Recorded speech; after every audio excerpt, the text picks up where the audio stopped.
friends, ఈరోజు హనుమాన్ జయంతి కదా అని హనుమాన్ గుడికి వెళ్తున్నాం.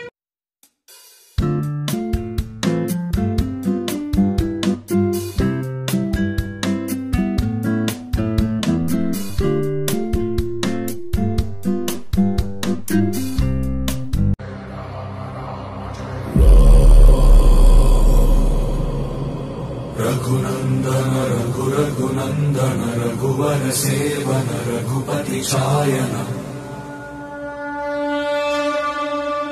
शतयोजन शतशतयोजन शरधि नियोजन शर परिलंघन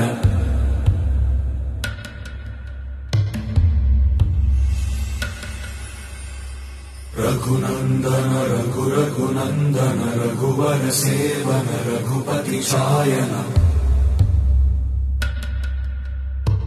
शतयोजन शतशतयोजन शरधि नियोजन शर परिलंघन